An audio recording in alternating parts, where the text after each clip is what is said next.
प्रणाम भारत। मैं हूं रूना आशीष और आप सभी को भगवान बिरसा मुंडा जी के जन्मदिन की ढेर सारी शुभकामनाएं। बिरसा मुंडा जी भगवान जी जो हैं ये बेसिकली झारखंड में उलिहातू नाम के इस गांव में 15 नवंबर 1875 में इनका जन्म हुआ था। और उस समय जिस तरीके से इन्होंने आदिवासियों के लिए काम किया, महिला स्वतंत्रता के लिए काम किया, अपनी जमीन के लिए काम किया और अंग्रेजों से डटकर मुकाबला किया, और इसी वजह से आज भी इन्हें अपने राज्य के और पूरे देश में भगवान के तौर पर इनकी पूजा की जाती है, आराधना की जाती है। अगर आपको इनकी डिटेल्स के बारे में बताऊं तो 1857 के बाद कुछ हुआ यूं था कि अंग्रेजों ने मुंडा जो आदिवासी समुदाय थे उनसे जमीनें हड़पना शुरू कर दी और वापस देने को वो तैयार नहीं थे। अब ऐसे में एक सरदार के तौर पर ये उभरे भगवान बिरसा मुंडा जी, और सरकारी आंदोलन के नाम से उन्होंने एक आंदोलन चलाया और प्रसिद्ध हुए। उन्होंने ये भी सोचा कि अंग्रेजों की गुलामी से आदिवासी समाज को मुक्त कैसे कराना है, क्रांतिकारी आंदोलन कैसे शुरू करना है।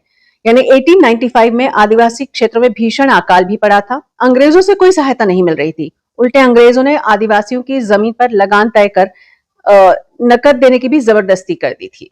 मजबूर होकर सारे आदिवासी अपने जमीनें साहूकारों और जमींदारों के पास गिरवी रखकर आए और भारी ब्याज की वजह से छुड़ा नहीं सके।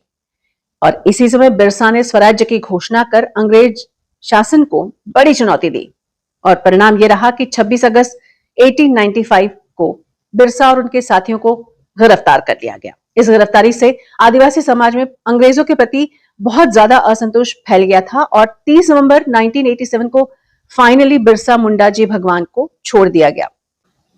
रिहा होने के बाद बिरसा मुंडा जी ने सेवा दल की स्थापना की, जिसमें 5000 आदिवासी शामिल हुए। उन्होंने कानूनी संघर्ष छोड़कर अंग्रेजी अधिकारियों, अंग्रेज समर्थक ठेकेदारों, जमींदारों, साहूकारों और ईसाई धर्म का प्रचार करने के विरुद्ध जो आक्रामक मोर्चा खोल दिया था, और फिर प्राणघातक हमले भी उन पर इसी वजह से शुरू हुए थे। बिरसा मुंडा जी को पकड़वाने वालों को अंग्रेजों ने भारी इनाम दिया था, और अंततः 3 फरवरी 1900 को बिरसा मुंडा जी को दोबारा गिरफ्तार कर लिया गया।